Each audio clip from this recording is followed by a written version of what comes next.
News Malayalam big breaking. Kochi Hindustan power ലിങ്ക്സിലെ തൊഴിൽ പീഡനത്തിൽ വെളിപ്പെടുത്തലുമായി കൂടുതൽ പേർ രംഗത്ത്. പുറത്തുവന്ന ടാർഗറ്റ് പീഡന ദൃശ്യങ്ങൾ വ്യാജമല്ലെന്ന് വെളിപ്പെടുത്തലുകൾ. പീഡനം നടന്നെന്ന് ആവർത്തിച്ച് കൂടുതൽ യുവാക്കൾ രംഗത്തെത്തുന്നു. കൊച്ചിയിൽ നിന്ന് അജിത് ബാബുവും ഒപ്പം തന്നെ ലിനറ്റ് വർഗീസ് നമുക്കൊപ്പം ചേരും. ആദ്യം അജിത് ബാബുവിലേക്കാണ്. അജിത്തിനൊപ്പം ഒരു പരാതിക്കാരനുണ്ട് എന്ന് മനസ്സിലാക്കുന്നു, അയാളോട് ചോദിക്കാം.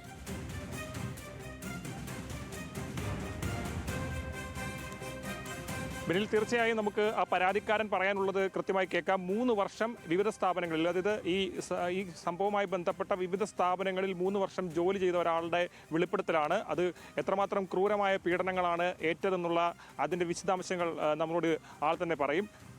ഏതൊക്കെ വർഷങ്ങളാണ് അവിടെ വർക്ക് ചെയ്തത്? ഞാൻ 2015 തൊട്ട് 2018 വരെ 3 വർഷത്തിൽ 3 സ്ഥാപനങ്ങളിലായിട്ടാണ് ഞാൻ വർക്ക് ചെയ്തത്. അപ്പം അതിനകത്ത് ആദ്യത്തെ 2 മാർക്കറ്റിംഗ് സ്ഥാപനങ്ങളായിരുന്നു. ഇവരുടെ ഈ സാധനങ്ങൾ കൊണ്ടുവന്ന് ഡയറക്റ്റ് മാർക്കറ്റിംഗ് ചെയ്യുന്ന സ്ഥാപനങ്ങൾ. പിന്നീട് ഉണ്ടായിരുന്നത് ഈ ഹിന്ദുസ്ഥാൻ പവർ ലിങ്ക്സ് എന്ന് പറയുന്ന പുള്ളിയുടെ ഈ സാധനങ്ങൾ പ്രൊഡ്യൂസ് ചെയ്യുന്നത് മാനുഫാക്ചറിങ് യൂണിറ്റിലായിരുന്നു ഉണ്ടായിരുന്നത്. അതിനകത്ത് തന്നെ ഈ ലോഷൻസും അങ്ങനെയൊക്കെ ഉണ്ടാക്കുന്ന യൂണിറ്റിലായിരുന്നു ഞാൻ ഉണ്ടായിരുന്നത്. ഇതിൽ ഈ 3 വർഷങ്ങൾ എന്ന് പറയുമ്പോൾ ഏതെങ്കിലും സ്ഥാപനത്തിൽ നിന്ന് നിങ്ങൾക്ക് അപ്പോയിൻമെൻറ്റ് ലെറ്ററോ അല്ലെങ്കിൽ ഏതെങ്കിലും തരത്തിലുള്ള PF തുടങ്ങിയ എന്തെങ്കിലും വിവരങ്ങൾ ലഭിച്ചിട്ടുണ്ടോ? യാതൊരുവിധ ഡേറ്റയും ഇല്ല. നമ്മൾ അവിടെ ആ സ്ഥാപനത്തിലെ എംപ്ലോയി ആണെന്ന് പ്രൂവ് ചെയ്യുന്ന യാതൊരുവിധ ഡേറ്റ, അല്ലെങ്കിൽ ESI, PF, അതുപോലെ തന്നെ നമുക്ക് സാലറി സർട്ടിഫിക്കറ്റ്, അപ്പോയിൻമെൻറ്റ് ലെറ്റർ, അങ്ങനെ യാതൊരുവിധ സംഭവങ്ങളും നമുക്ക് തന്നിട്ടില്ല. ഈവൻ ഏറ്റവും അവസാനം നമുക്ക് ഈ ഹിന്ദുസ്ഥാൻ പവർ ലിങ്ക്സ് എന്ന് പറയുന്ന സ്ഥാപനത്തിൽ വന്നതിന് ശേഷം നമുക്ക് സാലറി തന്നിരുന്നു. പക്ഷേ അത് ക്യാഷ് ആയിട്ടാണ് സാലറി തന്നിരുന്നത്. അതുകൊണ്ട് തന്നെ ഒരു ബാങ്ക് അക്കൗണ്ടിലേക്ക് പോലും ആ സാലറി വരാത്തത് കൊണ്ട് തന്നെ നമുക്ക് ഇപ്പോൾ ഇന്ന അക്കൗണ്ടിൽ നമുക്ക് സാലറി വന്നു എന്ന് പറയാനും പറ്റില്ല. അതായത് ഈ വർഷങ്ങൾ വർക്ക് ചെയ്തപ്പോൾ മർദ്ദനങ്ങൾ ഉൾപ്പെടെ ആദ്യഘട്ടത്തിൽ ഏൽക്കേണ്ടി വന്നിട്ടുണ്ട്. എന്തൊക്കെ പീഡനങ്ങളാണ് ഇവിടെ നിന്ന് നേരിടേണ്ടി വന്നത്? ഇപ്പോൾ ഇന്നലെ ഈ പുറത്ത് വന്നതിനേക്കാളും ക്രൂരമായിട്ടുള്ള കാര്യങ്ങളാണ്. ഒരു പക്ഷേ നമുക്കൊരു ടാർഗറ്റ് അവർ സെറ്റ് ചെയ്തിട്ടുണ്ടാവും, 2000 രൂപ, 3000 രൂപ. ആ ടാർഗറ്റ് നമ്മൾ തികയ്ക്കാതെയാണ് വൈകുന്നേരം നമ്മൾ ഈ സ്ഥാപനത്തിലേക്ക് കയറി വരുന്നതെങ്കിൽ, മാർക്കറ്റിംഗ് സ്ഥാപനത്തിലേക്ക് കയറി വരുന്നതെന്നുണ്ടെങ്കിൽ നമ്മുടെ കഴുത്തിന് കുത്തിപ്പിടിക്കുക, കർണക്കുറ്റിക്ക് അടിക്കുക, അതുപോലെ തന്നെ നിലത്തിട്ട് ചവിട്ടുക, അതുപോലെ തന്നെ അവർ കാൽക്കുലേറ്റ് ചെയ്തുകൊണ്ടിരിക്കുന്ന ആ കാൽക്കുലേറ്ററിൽ അവർ കാൽക്കുലേറ്റ് ചെയ്തുകൊണ്ടിരിക്കുമ്പോൾ ടാർഗറ്റ് ആയിട്ടില്ല എന്ന് കണ്ടു കഴിഞ്ഞാൽ ആ കാൽക്കുലേറ്റർ വലിച്ചാണ് നമ്മുടെ മുഖത്തേക്കും ദേഹത്തേക്കും ഒക്കെ എറിയുന്നത്. ഇത് ആൺകുട്ടികളെന്നില്ല പെൺകുട്ടികളെന്നില്ല വ്യത്യാസം ഒന്നുമില്ല. ആർക്കെതിരെയും എപ്പോൾ വേണമെങ്കിലും എങ്ങനെ വേണമെങ്കിലും സീനിയർ മാനേജർക്ക് ആക്രമിക്കാം. അത് ആരും പ്രതികരിക്കില്ല എന്നുള്ളൊരു ധൈര്യത്തിലാണ് പുള്ളി അത് ചെയ്യുന്നത്. താങ്കൾക്ക് ഏതൊക്കെ നിലയിലുള്ള മർദ്ദനമാണ് ഏറ്റത്? നേരത്തെ പറഞ്ഞതനുസരിച്ചാണെങ്കിൽ നിലത്തിട്ട് ചവിട്ടുന്ന ഉൾപ്പെടെയുള്ള കാര്യങ്ങൾ ഉണ്ടായിട്ടുണ്ട്. അത് എത്ര തവണ ആവർത്തിച്ചിട്ടുണ്ട്?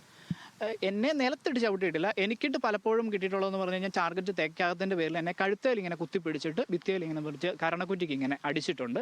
പിന്നെ അതുപോലെ തന്നെ ഈ കോമ്പറ്റീഷൻ എന്നാണ് ഇവർ പറയുന്നത്. അതായത് ഈ മാർക്കറ്റിംഗ് കൂടുതൽ ചെയ്യിപ്പിക്കാനായിട്ട് 2 പേര് തമ്മിൽ ഈ പോരുകോഴികളെ ഇറക്കി വിടുന്ന പോലെ 2 പേര് തമ്മിൽ അടുപ്പിച്ച് ആ വാശിയിലാണ് നമ്മൾ പോയിട്ട് ഓരോ സാധനങ്ങൾ വിൽക്കുന്നത്. ഓരോ വീട്ടിൽ ചെന്നിട്ട് നമ്മൾ സാധനങ്ങൾ പറഞ്ഞ് നമ്മുടെ ഗതികേട് പറഞ്ഞ് നമ്മൾ വിൽക്കുന്നത്. അപ്പം അതുകൊണ്ട് തന്നെ നമുക്ക് ഈ പറഞ്ഞ പോലെ ഓരോ സമയത്തെന്ന് പറഞ്ഞു കഴിഞ്ഞാൽ അത് തോന്നിയ രീതിയിലാണ് അവർ നമ്മളെ ആക്രമിക്കുന്നതെന്ന് പറയുന്നത്. ഇന്നതെന്നൊന്നും പറയാൻ പറ്റില്ല. അപ്പം ഒരു ദിവസം പട്ടിയുടെ കഴുത്തെ തുടലിട്ട് നമ്മളെ നടത്തിക്കുന്ന പോലെയാണ്. അതുപോലെ എൻ്റെ ഒരു കൂട്ടുകാരനുണ്ടായിരുന്നു, അദ്ദേഹത്തിന് കാലിൽ വയ്യാത്ത ആളാണ്. അയാളോട് ഒരു ദിവസം ടാർഗറ്റ് അച്ചീവ് ചെയ്യാത്തതിന് അയാളോട് മുട്ടിലഴഞ്ഞെന്ന് പറഞ്ഞാൽ നമ്മൾ കൊച്ചിലെ നടക്കുന്ന പോലെ ആന നടക്കുന്ന പോലെ നടന്ന് അവിടുത്തെ കിച്ചണിൽ പോയിട്ട് മുളക് പൊടി പാത്രത്തിൽ നിന്ന് മുളക് പൊടി കടിച്ച് എടുത്ത് തിരിച്ചു കൊണ്ടുവരാൻ പറഞ്ഞു.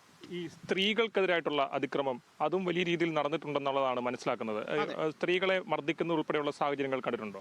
സ്ത്രീകളെ മർദ്ദിക്കുന്നത് മീൻസ് നമ്മൾ കൈ ഉപയോഗിച്ച് തല്ലുന്നത് ഞാൻ കണ്ടിട്ടില്ല. പക്ഷേ ഉണ്ട്, സ്ഥാപനങ്ങളിൽ അത് നടക്കുന്നുണ്ട് എന്നുള്ളത് ഉറപ്പാണ്. അതുപോലെ തന്നെ ഈ കാൽക്കുലേറ്റർ വലിച്ച് അവരുടെ ദേഹത്തേക്ക് എറിയുകയും, അതുപോലെ തന്നെ ഈ കൂട്ടത്തിൽ തന്നെ സീനിയർ മാനേജർമാർ ലേഡീസ് ഉള്ള ബ്രാഞ്ചുകളുണ്ട്. അവിടെ സ്ത്രീകൾക്കിട്ട് നല്ല ഇതുപോലെ തന്നെയുള്ള ശാരീരിക പീഡനങ്ങൾ നടക്കുന്നുണ്ട്. പലരും പുറത്ത് പറയാത്തത് എന്താണെന്ന് ചോദിച്ചു കഴിഞ്ഞാൽ ഇപ്പം പലരും കല്യാണം കഴിച്ച് കുട്ടികളൊക്കെ ആയിട്ട് ജീവിക്കുന്നു.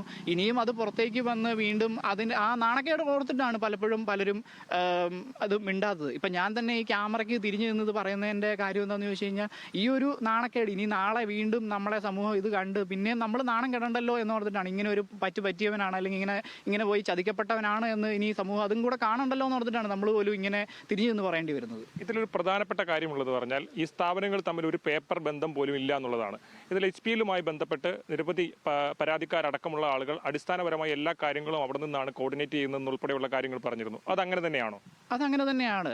പക്ഷേ അതാണ് ഞാൻ പറഞ്ഞത്, നമുക്കിത് പ്രൂവ് ചെയ്യാനായിട്ട് നമുക്കിപ്പം നമ്മുടെ കോടതികളും അല്ലെങ്കിൽ പോലീസും ഒക്കെ ചോദിക്കുന്നത് തെളിവുണ്ടോ? തെളിവുണ്ടെങ്കിൽ ഞങ്ങൾ ചെയ്യുക, അതാണ് പറയുന്നത്. പക്ഷേ നമുക്കിത് സ്വാഭാവികമായിട്ട് ഏതൊരു മനുഷ്യനും ചിന്തിച്ചാൽ, ഇപ്പം ഞാൻ താങ്കൾക്ക് ഒരു സാധനം തരുന്നു, ഒരു പ്രൊഡക്റ്റ് ഞാൻ താങ്കൾക്ക് തരുന്നു, താങ്കളോട് പറയുന്നു അവനെ തല്ലിയിട്ടായാലും വേണ്ടില്ല, കൊന്നിട്ടായാലും വേണ്ടില്ല, അവനെ കൊണ്ട് അത് സെയിൽ ചെയ്യിപ്പിക്കണമെന്ന് പറയുന്നു. പക്ഷേ ഞാൻ ഈ പറഞ്ഞ കാര്യത്തിന് എൻ്റെ ഒരു ഓഡിയോ മാത്രമേ ഉള്ളൂ അതിനകത്ത്. ആ ഓഡിയോ റെക്കോർഡും കൂടെ താങ്കളുടെ തെളിവായിട്ടില്ലെങ്കിൽ താങ്കൾ എങ്ങനെ എനിക്കെതിരെ പറ്റും? അതാണ് ശരിക്കും ഈ ജോയ് ജോസഫ് എന്ന് പറഞ്ഞ ആൾ ചെയ്തുകൊണ്ടിരിക്കുന്നത്. അയാൾക്കെതിരെയുള്ള എല്ലാ പഴുതുകളും അയാൾക്കറിയാം. ഡയറക്റ്റ് മാർക്കറ്റിംഗ് എന്ന് പറയുന്ന കാര്യം അധികം കാലമൊന്നും മുന്നോട്ട് പോകുന്നില്ല, എന്നെങ്കിലും ഇതിനൊരു തട വീഴും എന്നുള്ളത് അറിയാം. അതുകൊണ്ട് തന്നെ വർഷങ്ങൾക്ക് മുമ്പേ തന്നെ പുള്ളി ഇതിൻ്റെ പഴുതുകളും കാര്യങ്ങളും ഒക്കെ അടച്ച് തന്നെയാണ് മുന്നോട്ട് പോകുന്നത്. ഒരു കാരണവശാലും പുള്ളിക്കെതിരെ പരാതിപ്പെട്ട് കഴിഞ്ഞാൽ, ഇനി ഈവൻ പരാതിപ്പെട്ട് കഴിഞ്ഞ് കഴിഞ്ഞാൽ ഉടനെ പോലീസ് സ്റ്റേഷനിൽ പോവുക, ഡീഫോമേഷൻ എന്ന് പറഞ്ഞ് കേസ് കൊടുക്കുകയാണ്. നമ്മളോട് പിന്നെ നിങ്ങൾ കോടികൾ നഷ്ടപരിഹാരം തരേണ്ടി വരും. എന്നോട് ബിനാനിപുരം പോലീസ് സ്റ്റേഷനിൽ ചെന്നപ്പോൾ പോലീസുകാരൻ രണ്ടാമത് ചെന്നപ്പോൾ പോലീസുകാരൻ പറഞ്ഞാണ്, നീ കോടികൾ നഷ്ടപരിഹാരം കൊടുക്കേണ്ടി വരും, അല്ലെങ്കിൽ നീ ഇത്ര കാലം അകത്ത് കിടക്കേണ്ടി വരും. പിന്നെ എനിക്ക് അതിൻ്റെ പുറകെ പോയി കഴിഞ്ഞ് കഴിഞ്ഞാൽ ഒരുപക്ഷെ എന്തെങ്കിലും ഒരു കാലത്ത് എനിക്ക് നീതി കിട്ടുമായിരിക്കും. പക്ഷേ എൻ്റെ ജീവിതവും എൻ്റെ കരിയറും മുഴുവൻ അതിൻ്റെ പുറകെ പോയതിനു ശേഷം ഇയാൾക്ക് എന്തെങ്കിലും ഒരു കാലത്ത് ശിക്ഷ കിട്ടിയിട്ട് എനിക്ക് എന്ത് ഉപകാരം ഉണ്ടാകാനാണ്? ഈ ജോയ് ജോസഫുമായി ബന്ധമുണ്ടായിരുന്ന, കമ്മ്യൂണിക്കേഷൻ ഉണ്ടായിരുന്ന ഒരാളായിരുന്നു. അപ്പോൾ അവിടെ വെച്ചിട്ട് പലതരത്തിലുള്ള സംഭവങ്ങളും നേരിട്ട് അറിയാവുന്ന ഒരാളായിരുന്നു. ഇപ്പോൾ ഈ ശമ്പളം ഉൾപ്പെടെയുള്ള കാര്യങ്ങൾ നിങ്ങൾക്ക് എവിടെ നിന്നായിരുന്നു ലഭിച്ചുകൊണ്ടിരുന്നത്? അതായത് ഈ HPL എന്ന് പറയുന്ന സ്ഥാപനത്തിലേക്ക് ആഴ്ച പോകാനുള്ള ഒരു ചുമതലകൾ ഉണ്ടായിരുന്ന ആളായിരുന്നു താങ്കൾ. അപ്പോൾ അത്തരത്തിൽ ഈ ശമ്പളം ഉൾപ്പെടെയുള്ള കാര്യങ്ങൾ നിങ്ങൾക്ക് എവിടെ നിന്നായിരുന്നു ലഭിച്ചിരുന്നത്? ശമ്പളം എന്ന് പറയുന്നത്, ശമ്പളം നമുക്ക് ക്യാഷ് ആയിട്ട് നമ്മൾ വർക്ക് ചെയ്യുന്ന സ്ഥാപനത്തിൽ, ഞാൻ പറഞ്ഞല്ലോ മുമ്പ് പറഞ്ഞ പോലെ ഇദ്ദേഹത്തിൻ്റെ ബിനാമികളുണ്ട്. ജോയ് ജോസഫ് എന്ന് പറയുന്ന ആളുടെ ബിനാമികൾ, ഒരു ശ്രീജേഷ് ബി ഉണ്ണികൃഷ്ണൻ, പിന്നെ ഒരു വേണു എന്ന് പറഞ്ഞ ഒരാളുണ്ട്, പിന്നെ ഒരു ഗോപാൽ എന്ന് പറഞ്ഞ ഒരാളുണ്ട്. അങ്ങനെ അവരുടെ കയ്യിൽ ക്യാഷ് ആയിട്ട് കൊടുത്തുവിടും. നമ്മൾ ഈ സ്ഥാപനത്തിൽ, നമ്മൾ വർക്ക് ചെയ്യുന്ന സ്ഥാപനത്തിൽ നമ്മുടെ എവിടെയാണോ ഉള്ളത് അവിടെ ക്യാഷ് ആയിട്ട് എത്തിക്കും. നമ്മളത് വർക്കേഴ്സിനും നമ്മൾ എണ്ണി തിരിച്ച് പൈസ കൊടുക്കും. നമുക്കുള്ള പൈസയും അതുപോലെ തന്നെ ക്യാഷ് ആയിട്ട് തന്നെ തരും. ഈ HPL-ൽ പോയതിൽ നിന്നാണോ ഇവിടെ നിന്നാണ് ഈ ക്യാഷ് കൊടുത്തുവിടുന്നത് ഉൾപ്പെടെയുള്ള കാര്യങ്ങൾ താങ്കൾക്ക് മനസ്സിലായത്?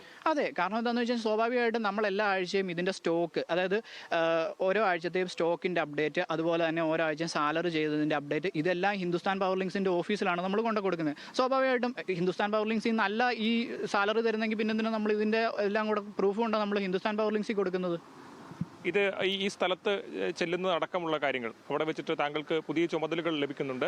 അപ്പോൾ അവിടെ നിന്ന് പിന്നീട് ഒരു ഘട്ടത്തിൽ ഇദ്ദേഹവുമായി അഭിപ്രായ വ്യത്യാസം ഉണ്ടാകുന്ന ഘട്ടത്തിൽ താങ്കളുടെ ഫോണിലെ ദൃശ്യങ്ങളടക്കം ഡിലീറ്റ് ചെയ്യിപ്പിക്കുന്ന സാഹചര്യം ഉണ്ടായിരുന്നു. എന്തൊക്കെ ദൃശ്യങ്ങളായിരുന്നു താങ്കളുടെ ഫോണിലുണ്ടായിരുന്നത്? 2018 പ്രളയകാലത്ത് വെള്ളം കയറിയ മല്ലി, അതുപോലെ തന്നെ മുളക്, അങ്ങനെയുള്ള സാധനങ്ങൾ വീണ്ടും ഇവർ പൊടിച്ച്, അതായത് പിന്നീട് കഴുകുക പോലും ചെയ്തിട്ടില്ല, അത് പൊടിച്ച് വീണ്ടും റീപാക്ക് ചെയ്ത് കൊടുക്കുകയാണ് ചെയ്തത്. മല്ലിപ്പൊടി, മുളക് പൊടി നമ്മളൊക്കെ കഴിച്ചിരിക്കുന്നത്. അതായത് അത് അന്ന് ഞാൻ പുറത്ത് കൊണ്ടുവരാൻ ശ്രമിച്ചപ്പോൾ എനിക്ക് സത്യത്തിൽ എന്നോട് പറഞ്ഞത് അതാണ്. ഞാൻ പറഞ്ഞത് ഡീഫോമേഷൻ എന്ന് പറഞ്ഞ കേസ് കൊടുക്കുന്നു, അവരുടെ കയ്യിൽ അതിന് മറ്റ് പ്രൂഫുകൾ ഉണ്ടാക്കിയെടുക്കുന്നു. അതായത് പ്രളയത്തിൽ വെള്ളം കയറിയത് കൊണ്ട് തന്നെ ഇങ്ങനെയൊക്കെ ഞങ്ങളത് നമ്മൾ ഒരു സാധനം കളയുമ്പോൾ അത് നമ്മൾ, ഇപ്പം ഞാനത് ഒരു സാധനം എടുത്ത് കളയാൻ പോവുകയാണ്, അത് നമ്മൾ ഉണക്കിയിട്ടാണോ കളയുന്നത്?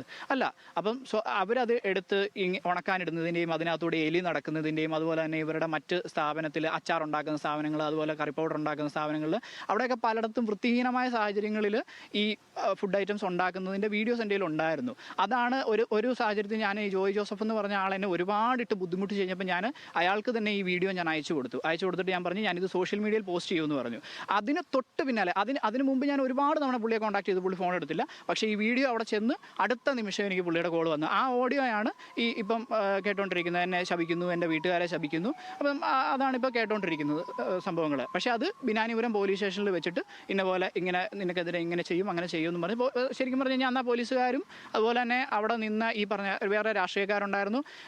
അവിടെ ഇൻഡസ്ട്രിയൽ ഏരിയയുടെ അസോസിയേഷൻ്റെ സെക്രട്ടറിയോ പ്രസിഡന്റോ അങ്ങനെ ആരൊക്കെയോ കുറേ പേര്, ഞാൻ ഒരാൾ ഒറ്റയ്ക്കും അവരൊരു ഗ്രൂപ്പായിട്ട് കുറേ ആൾക്കാരും വന്ന്, എനിക്കത് ചെയ്യാതെ വേറെ നിവൃത്തിയില്ല. കാരണം ഞാൻ ഒറ്റയ്ക്കാണ്. അതുപോലെ തന്നെ എനിക്ക് മറ്റെന്താ ചെയ്യേണ്ടതെന്ന് അറിയത്തില്ല, വേറെ ആരും സഹായിക്കാനും ഇല്ല, ഒന്നും ചെയ്യാൻ വേറെ യാതൊരു നിവൃത്തിയില്ലാത്തതുകൊണ്ട് എനിക്കത് ഡിലീറ്റ് ചെയ്ത് കളയേണ്ടി വന്നു. ആ ഡിലീറ്റ് ചെയ്ത് കളഞ്ഞ ദൃശ്യങ്ങളിൽ എന്തൊക്കെയായിരുന്നു ഉണ്ടായിരുന്നത്? ഡിലീറ്റ് ചെയ്ത് കളഞ്ഞ ദൃശ്യങ്ങൾ ഇതാണുള്ളത്. ഇവരുടെ ഈ സാധനങ്ങൾ എടുത്ത് ഉണങ്ങാനിടുന്നതും, അവരുടെ നെയിം ബോർഡ് ഉണ്ടായിരുന്നു, ഹിന്ദുസ്ഥാൻ പവർ ലിങ്ക്സ് എന്നുള്ള ആ നെയിം ബോർഡും, അതുപോലെ അവരുടെ GST നമ്പർ, അതുപോലെ തന്നെ ഈ വൃത്തിഹീനമായ സാഹചര്യങ്ങളിൽ ഈ ഫുഡ് ഐറ്റംസ് ഉണ്ടാക്കുന്നത്, അത് പാക്ക് ചെയ്യുന്നത്, അങ്ങനെയുള്ള വീഡിയോസ് ആയിരുന്നു ഉണ്ടായിരുന്നത്. പക്ഷേ ഇത് ഇന്നിപ്പോൾ എന്നോട് അത് ഉണ്ടോ, പ്രൂഫ് ഇതാ എന്ന് പറഞ്ഞു കഴിഞ്ഞാൽ എൻ്റെ കയ്യിൽ തരാനായിട്ട് പ്രൂഫില്ല. അത് ഓൾറെഡി അവർ നശിപ്പിച്ചു കഴിഞ്ഞു. എത്ര സ്ഥാപനങ്ങൾ ഉണ്ടെന്നാണ് താങ്കൾ മനസ്സിലാക്കുന്നത് ഈ ഇതിൽ ഒരുപാട് സ്ഥാപനങ്ങൾ ഇപ്പോൾ പല ആളുകളും പല പേരുകളാണ് പറയുന്നത്. എത്ര സ്ഥാപനങ്ങൾ ഉണ്ടെന്ന് ഈ 3 വർഷം വർക്ക് ചെയ്തിട്ടും താങ്കൾക്ക് മനസ്സിലായിട്ടുണ്ടോ? ഒരു കാരണവശാലും പറയാൻ പറ്റില്ല. കാരണം എന്താണെന്ന് വെച്ച് കഴിഞ്ഞാൽ ഇന്നിപ്പോൾ ഞാനൊരു പത്രപരസ്യം കണ്ട് ഞാനൊരു ബ്രാഞ്ചിലേക്ക് ചെല്ലുന്നു. ആ ബ്രാഞ്ച് തന്നെ നാളെ ചിലപ്പോൾ 2ആയിട്ട് വിഭജിക്കാം, 4ആയിട്ട് വിഭജിക്കാം. ഈ പറഞ്ഞ പോലെ എന്താ പറയുക, ഓരോ ദിവസവും ഇതിങ്ങനെ മുളച്ചു പൊങ്ങിക്കൊണ്ടിരിക്കുകയാണ്. ഇതിൻ്റെ തട്ടിപ്പിൻ്റെ എന്ന് പറഞ്ഞു കഴിഞ്ഞാൽ ഓരോ ദിവസവും ആൾക്കാരെ ഇങ്ങനെ പറ്റിക്കപ്പെട്ടുകൊണ്ടിരിക്കുക. ശരിക്കും പറഞ്ഞു കഴിഞ്ഞാൽ ഒരു മണി ചെയിൻ തട്ടിപ്പിൻ്റെ മാതൃക എന്ന് വേണേൽ പറയാം. ആദ്യം ട്രെയിനി, പിന്നെ ട്രെയിനർ, പിന്നെ അസിസ്റ്റന്റ് മാനേജർ, പിന്നെ സീനിയർ മാനേജർ, പിന്നെ അത് കഴിയുമ്പോഴത്തേക്കും സോണൽ മാനേജർ, പിന്നെ ഇൻചാർജ്. സ്വാഭാവികമായിട്ടും ഇതിന് മുകളിലേക്ക് ഇരിക്കും. ഇന്നലെ കുറച്ച് പേരുടെ ഇത് കണ്ടു, ഞങ്ങളൊക്കെ ഇവിടുത്തെ സ്റ്റാഫുകളാണ്, ഞങ്ങൾക്കൊക്കെ ശമ്പളം കിട്ടിയത്. ശരിക്കും അതൊക്കെ പറഞ്ഞവർ അതിൻ്റെ സോണൽ മാനേജർമാരാണ്. അവർക്ക് സ്വാഭാവികമായിട്ടും താഴെയുള്ളവൻ പണിയെടുക്കുന്നതുകൊണ്ട് തന്നെ ഇപ്പോൾ സ്വാഭാവികമായിട്ടും ഒരു പണിയും എടുത്തില്ലെങ്കിലും അവർക്ക് ശമ്പളം അല്ലെങ്കിൽ നല്ലൊരു വരുമാനം അവർക്ക് കിട്ടുന്നുണ്ട്. അതുകൊണ്ട് തന്നെ അവർ ഒരിക്കലും ആ സ്ഥാപനത്തെയോ അതിൻ്റെ MD തള്ളി പറയാൻ പോകുന്നില്ല. ഇപ്പൊ കുറെ ആളുകൾ അനുകൂലിച്ചുകൊണ്ട് സംസാരിക്കുന്നുണ്ട്. അപ്പോൾ ആ സ്ഥാപനത്തിൽ വർക്ക് ചെയ്തപ്പോൾ താങ്കൾക്ക് അറിയാം എങ്ങനെയാണ് ഈ സ്ഥാപനം പ്രവർത്തിക്കുന്നതെന്ന്. അവർക്ക് സമ്മർദ്ദമാണോ ഉണ്ടാകാറുള്ളത്, അല്ലെങ്കിൽ ഇത് പറയാനുള്ളത് ഒരു ബാധ്യതയായി അവരെ മാറ്റിയെടുക്കുകയാണോ ചെയ്യുന്നത്? എങ്ങനെയാണ് അതിൻ്റെ ഒരു പ്രവർത്തനം? ഇപ്പോൾ ഞാനൊരു ഉദാഹരണം പറയാം. ഇപ്പോൾ ഞാൻ ആ സ്ഥാപനത്തിൽ വർക്ക് ചെയ്യുന്ന ഒരാളാണെന്ന് കൂട്ടിക്കും. ഞാനിപ്പോൾ ആ സ്ഥാപനത്തിൽ വർക്ക് ചെയ്യുന്ന ആളാണെങ്കിൽ സ്വാഭാവികമായിട്ടും ഞാൻ 100% എനിക്കറിയാം ഇതല്ല സത്യം, മറ്റതാണ് സത്യം എന്ന് അറിയാമെങ്കിലും 100% ഞാൻ അത് എതിർത്തേ പറയുള്ളൂ. ഇല്ല, അങ്ങനെ ഒരു കാര്യമില്ല, അത് വസ്തുനിഷ്ഠമാണ് എന്ന് ഞാൻ 100% ഞാനത് എതിർത്ത് തന്നെ പറയും. കാരണം എന്താണെന്ന് വെച്ച് കഴിഞ്ഞാൽ എനിക്ക് ഇവിടുന്ന് ഞാൻ പോയി കഴിഞ്ഞ് കഴിഞ്ഞാൽ എനിക്ക് മറ്റൊരു ജോലിയില്ല. അതുപോലെ തന്നെ എനിക്ക് ഈ പറയുന്ന കിട്ടിക്കൊണ്ടിരിക്കുന്ന നല്ലൊരു വരുമാനം എനിക്ക് നഷ്ടമാകും. സ്വാഭാവികമായിട്ട് എനിക്ക് കിട്ടുന്ന ഒരു നല്ലൊരു എമൗണ്ട് എനിക്ക് കിട്ടുന്നത് കൊണ്ട് തന്നെ ഒരു വലിയ കാര്യമായ പണിയൊന്നും എടുക്കാതെ എനിക്ക് ആ പൈസ കിട്ടുന്നത് കൊണ്ട് തന്നെ ഞാനൊരിക്കലും അത് മാറ്റി പറയില്ല. അത് തന്നെയാണ് ഇപ്പോൾ ഇന്നലെ ഈ കണ്ട സാഹചര്യങ്ങളിൽ അവർ നടന്നുകൊണ്ടിരിക്കുന്നത്. അവർക്ക് നല്ല പൈസ കിട്ടുന്നുണ്ടാവും, ഏണിങ്സ് കിട്ടുന്നുണ്ട്. അതിൻ്റെ പേരിൽ അവരൊരിക്കലും അത് മാറ്റി പറയില്ല. പക്ഷേ ഇതിൻ്റെ താഴെ ചൂഷണം ചെയ്യപ്പെടുന്നതെന്ന് പറഞ്ഞു കഴിഞ്ഞാൽ ഈ ഒന്നും അറിയാതെ ചെന്ന് ഈ ബ്രാഞ്ചുകളിലേക്ക് കയറി കൊടുക്കുന്ന, അല്ലെങ്കിൽ +2 അല്ലെങ്കിൽ ഡിഗ്രിയോ ഒക്കെ വിദ്യാഭ്യാസമായിട്ട് ജോലി കുറച്ചൊക്കെ അന്വേഷിച്ചിട്ട് കിട്ടാതെ ഒരു നിരാശയുടെ ഒരു രീതിയിലൊക്കെ കിട്ടുമ്പോൾ നമ്മൾ ഈ പത്രപരസ്യം കണ്ട് വിളിക്കും. അങ്ങനെ ചെന്ന് നമ്മളവിടെ ചെന്ന് കയറും. ശരിക്കും സ്വാഭാവികമായിട്ടും ചൂഷണം ചെയ്യപ്പെടുകയും ചെയ്യും. 3 തൊട്ട് 6 മാസം വരെ ട്രെയിനിങ് എന്നാണ് പറയുന്നത്. അത് നമ്മളെ കൊണ്ട് ഈ ഫീൽഡിൽ വീടാന്തരം ബാഗ് എടുപ്പിച്ച് ഒരു 2-3 വർഷം വരെയൊക്കെ നമ്മളെ കൊണ്ട് അവർ നടത്തിക്കും. എന്നിട്ടാണ് നമുക്ക് പ്രൊമോഷൻ തരുന്നത്. എന്നാൽ പ്രൊമോഷൻ കിട്ടിക്കഴിഞ്ഞ് കഴിഞ്ഞാൽ ശമ്പളം തരുമെന്നാണ് ഇവരുടെ വാഗ്ദാനം. പ്രൊമോഷൻ കിട്ടിക്കഴിയുമ്പോൾ കിട്ടിക്കഴിയുമ്പോഴാണ് നമ്മൾ അറിയുന്നത് ശമ്പളം എന്ന് പറയുന്നത് സ്വപ്നം മാത്രം കണ്ടാൽ മതി. അല്ലെങ്കിൽ ഈ പറഞ്ഞ പോലെ നമ്മൾ പഴയ കോമഡികളിലൊക്കെ പറയുന്ന പോലെ നിനക്ക് ഞാൻ 6000 രൂപ ശമ്പളം തരാം, 3 മാസത്തിൽ ഒരിക്കൽ വന്ന് മേടിച്ചോ എന്ന് പറയുന്ന അവസ്ഥയാണ് അവിടെ നടക്കുന്നത്. അന്നേരമാണ് ശരിക്കും നമുക്ക് മനസ്സിലാകുന്നത് മൊത്തം നമ്മുടെ ഏകദേശം 2-3 വർഷം വെറുതെ ആവിയായി പോയതാണ്, ഒരു ഉപകാരവും ഇല്ല എന്നുള്ളത്. ഈ ട്രെയിനി ആയിട്ട് പ്രവർത്തിക്കുന്ന സമയത്ത് ശമ്പളം എന്നുള്ള നിലയ്ക്ക് കാര്യമായി ഒന്നുമില്ലെന്ന് പറഞ്ഞു. എന്നാലും മാസം ഒരു കണക്കെടുക്കുമ്പോൾ ആ ഒരു എത്ര രൂപയായിരുന്നു കിട്ടിക്കൊണ്ടിരുന്നത്? ട്രെയിനി എന്ന് പറയുന്ന സമയത്ത് നമുക്ക് ശമ്പളമായിട്ടല്ല, നമ്മൾ വിൽക്കുന്ന സാധനത്തിന് കമ്മീഷനായിട്ടാണ്. ഇപ്പോൾ നമ്മളൊരു ചായപ്പൊടി വിറ്റ് കഴിഞ്ഞ് കഴിഞ്ഞാൽ നമുക്ക് അതിന് 5 രൂപ തരും. ഒരു പ്ലാസ്റ്റിക് പാത്രം വിറ്റ് കഴിഞ്ഞ് കഴിഞ്ഞാൽ അതിന് 15 രൂപ തരും. അങ്ങനെ പല രീതിയിലാണ് ഓരോ പ്രോഡക്റ്റിനും ഇത്ര എമൗണ്ട് എന്നുള്ളതാണ് നമുക്ക് നിശ്ചയിച്ചിരിക്കുന്നത്. പക്ഷേ അതുപോലും ഇപ്പം ഞാൻ ഒരു മാസം 1000 ചായപ്പൊടി വിറ്റു. 1000 ചായപ്പൊടി വിൽക്കുമ്പോൾ സ്വാഭാവികമായിട്ടും എനിക്ക് 5 രൂപ വെച്ച് 5000 രൂപ എനിക്ക് കിട്ടണം. പക്ഷേ അതിൽ നിന്ന് അത് ജോയ് ജോസഫ് അറിഞ്ഞാണോ അറിയാതെയാണോ എന്ന് എനിക്കറിയില്ല, എങ്കിലും സീനിയർ മാനേജർ അതിൽ നിന്നും കൈയിട്ട് വരും. സ്വാഭാവികമായിട്ടും നമ്മൾ വീട്ടിൽ പോകുമ്പം എനിക്ക് വീട്ടിൽ പോകാനായിട്ടുള്ള വണ്ടിക്കൂലി പ്ലസ് ഒരു വഴിയിൽ നിന്ന് ഒരു ചായ കുടിക്കണമെങ്കിൽ അതിനുള്ള പൈസ കിട്ടും. മാക്സിമം അത്രയാണ് കിട്ടുന്നത്. അല്ലാതെ നമുക്ക് അതാ പറഞ്ഞേ, പുറത്ത് പറയാൻ കൊള്ളാവുന്ന ഒരു സംഖ്യ ഒരു 500 രൂപ തികച്ചെന്ന് പറഞ്ഞ് നമുക്ക് കിട്ടാറില്ല. ഇതിലിനി ഏറ്റവും പ്രധാനപ്പെട്ട കാര്യം, ഈ സ്ഥാപനങ്ങളെല്ലാം പ്രവർത്തിക്കുന്നത് HPL-നെ കാണിച്ചുകൊണ്ടാണ്, ഹെഡ് ഓഫീസ് അതാണെന്ന് പറഞ്ഞുകൊണ്ടാണെന്ന് ഈ പരാതിക്കാരൊക്കെ പറയുന്നുണ്ട്. അപ്പോൾ നിങ്ങൾക്കും അങ്ങനെ തന്നെയാണോ പറഞ്ഞത്? ഈ മോട്ടിവേഷൻ ക്ലാസ്സുകൾ, അത്തരത്തിലുള്ള പ്രൊമോഷൻ കാര്യങ്ങളിലൊക്കെ ആരാണ് വന്നുകൊണ്ടിരുന്നത്? ജോ ജോസഫിനെ അങ്ങനെയാണോ നിങ്ങളോടും പറഞ്ഞിരുന്നത്? ഉറപ്പായിട്ടും. കാരണം എന്താണെന്ന് വെച്ച് കഴിഞ്ഞാൽ ഞാൻ തിരുവനന്തപുരത്താണ് ഞാൻ ട്രെയിനിങ്ങിന് വേണ്ടിയിട്ട് പോയിരുന്നത്. ജിനു എന്ന് പറയുന്ന ഈ പെരുമ്പാവൂർ സ്വദേശിയായിട്ടുള്ള ഒരു ജിനു എന്ന് പറയുന്ന ഒരാളുടെ ബ്രാഞ്ചായിരുന്നു കിളിമാനൂർ ഉണ്ടായിരുന്നത്. അവിടെ ചെന്ന് കയറിയപ്പോൾ തന്നെ നമ്മളെ കാണിക്കുന്നത് ഈ പറഞ്ഞ പോലെ, ഞാൻ അവരുടെ പ്രൊഡക്റ്റുകളുടെ പേര് പറയുന്നില്ല, ഇനി ചിലപ്പോൾ അടുത്ത കംപ്ലയിൻറ്റ് അതായിരിക്കും, ഇനി ഡിഫോമേഷൻ എന്നും പറഞ്ഞ് വരുന്നത്. അപ്പം ഇന്ന പോലെ ഇന്ന പ്രൊഡക്റ്റ് ഇതൊക്കെ നമ്മുടെ പ്രൊഡക്റ്റാണ്, ഇത് ഇന്ന സാറിൻ്റെയാണ്, ജോയ് സാറിൻ്റേതാണ്, സാറ് നമുക്ക് പ്രൊമോഷൻ തരും, സാറ് നമുക്ക് നാളെ ബ്രാഞ്ച് ഓപ്പൺ ചെയ്തു തരും, അങ്ങനെ തരും, ഇങ്ങനെ തരും. അതുപോലെ തന്നെ അവിടുത്തെ ട്രെയിനിങ്ങിന് ശേഷം നമുക്ക് ഫൈനൽ ട്രെയിനിങ് എന്ന് പറഞ്ഞ് എറണാകുളത്ത് മാമംഗലത്ത് അഞ്ചുമന ടെമ്പിൾ റോഡിൽ BTC എന്ന് പറഞ്ഞൊരു സ്ഥാപനമുണ്ട്. അത് എറണാകുളത്ത് മാത്രമല്ല കേട്ടോ, ഇതേ തട്ടിപ്പ് തമിഴ്നാട്ടിലും നടക്കുന്നുണ്ട്. കോയമ്പത്തൂരും കോവൈ BTC എന്നും പറഞ്ഞിട്ട് ഒരു സ്ഥാപനം ഇവർക്ക് കോയമ്പത്തൂരും ഉണ്ട്. അപ്പം ഇതേ സമാന തട്ടിപ്പ് തമിഴ്നാട്ടിലും നടക്കുന്നുണ്ട്. ഇപ്പോൾ കേരളത്തിൽ നമ്മളെ പറ്റിക്കാന്നുണ്ടെങ്കിൽ ഉറപ്പായിട്ടും തമിഴ്നാട്ടിൽ ഇതിനേക്കാളും സാഹചര്യങ്ങൾ മോശമായിട്ടുള്ള കുട്ടികളുണ്ടാവില്ല, അവരെയും പറ്റിക്കുന്നുണ്ട്. അപ്പം എന്നിട്ട് അവിടെ വന്ന് ക്ലാസ് എടുക്കുന്നത് ജോയ് ജോസഫാണ്. ഞാൻ തന്നെ ഒരു 20 ദിവസത്തോളം ഈ എറണാകുളത്ത് മാമംഗലത്തുള്ള BTC എന്ന് പറയുന്ന സ്ഥാപനത്തിൽ വന്ന് ട്രെയിനിങ് അറ്റൻഡ് ചെയ്ത് അവിടെ 20 ദിവസവും ജോയ് ജോസഫ് വന്ന് ക്ലാസ് എടുക്കുന്നു. മോട്ടിവേഷൻ ക്ലാസ്സുകൾ, നമുക്ക് അങ്ങനെ ചെയ്യാം, നമുക്ക് ഇങ്ങനെ ചെയ്യാം. മാർക്കറ്റിങ്ങിൻ്റെ എന്ന് പറഞ്ഞു കഴിഞ്ഞാൽ ചില ആൾക്കാർ എന്താ പറയുക, നമ്മളെ അതുപോലെ അങ്ങ് മോട്ടിവേറ്റഡ് ആക്കും. നമുക്ക് ഇപ്പം കിട്ടും എന്നുള്ള ഒരു പ്രതീതി നമുക്ക് തരും. പക്ഷേ ഒന്നും കിട്ടില്ല. ഈ ഒരു കാര്യം കൂടിയുണ്ട് അതിൽ, ഈ ജോസഫിന്റെ അവിടുത്തെ സാധനങ്ങൾ പല സ്ഥലത്തേക്കും കൊണ്ടുപോകുന്ന വണ്ടിയിൽ ഉൾപ്പെടെ താങ്കൾ പോയിട്ടുണ്ട്, അങ്ങനെ പല ചുമതലകൾ വഹിച്ചിട്ടുണ്ട്. അപ്പോൾ അവിടെയെല്ലാം ചെല്ലുമ്പോൾ ഏതൊക്കെ തരത്തിലുള്ള സ്ഥാപനങ്ങളാണ് ഇതെന്ന് മനസ്സിലായിട്ടുണ്ടോ? അവിടുത്തെ ആളുകളുടെ ഒരു അവസ്ഥ, തൊഴിലാളികളുടെ ഒരു അവസ്ഥയൊക്കെ താങ്കൾ നേരിട്ട് മനസ്സിലാക്കിയിട്ടുണ്ട്? നേരിട്ട് ഞാൻ ഓൾറെഡി ആ സ്ഥാപനത്തിൽ വർക്ക് ചെയ്ത ആളും കൂടെയാണല്ലോ. അതുകൊണ്ട് തന്നെ എനിക്ക് 100% അതറിയാൻ പറ്റും. ഈ ലോഡ് വരുന്നത് ഒട്ടുമിക്കപ്പോഴും രാത്രികളിലാണ്, 12 മണി 1 മണി ആ സമയത്തൊക്കെയാണ്. ഒട്ടുമിക്കപ്പോഴും പല സാധനങ്ങളും ബില്ലില്ലാതെയാണ് വരുന്നത്. അപ്പോൾ നമ്മളിത് പർച്ചേസ് ചെയ്യുമ്പം ടാക്സുകാരുടെ വണ്ടി എങ്ങാനും ആ ഏരിയയിലെങ്ങാനും ഉണ്ടെങ്കിൽ ഈ ലോഡ് ഇറക്കാൻ പോകുന്ന വണ്ടി ഒരു റൗണ്ട് പിന്നെയും പോയി കറങ്ങി തിരിഞ്ഞ് വരും. അപ്പം നമ്മളെ പറഞ്ഞു വിടും, നിങ്ങളൊന്ന് പോയിട്ട് ടാക്സിൻ്റെ വണ്ടി പോയോ ഒന്ന് നോക്കിയിട്ട് വരാൻ പറയും. നമ്മളപ്പം ആരെങ്കിലുമൊക്കെ ഒരാൾ ബൈക്കോ സ്കൂട്ടറോ എടുത്തിട്ട് പോകും, നോക്കും. ടാക്സുകാരുടെ വണ്ടി പോയി എന്ന് ഉറപ്പായി കഴിയുമ്പോൾ നമ്മൾ തന്നെ പോയി. ഈ സ്ഥാപനത്തിൽ വർക്ക് ചെയ്യുന്ന പകല് രാവിലെ ഒരു 7 മണിക്ക് ഫീൽഡിൽ ഇറങ്ങുന്നവരാണ്. ഒരു 9 മണി 10 മണിയാവും നമ്മൾ, വൈകുന്നേരം 9 മണി 10 മണിയാവും നമ്മൾ തിരിച്ച് ഫീൽഡിൽ നിന്ന് വരുമ്പോൾ.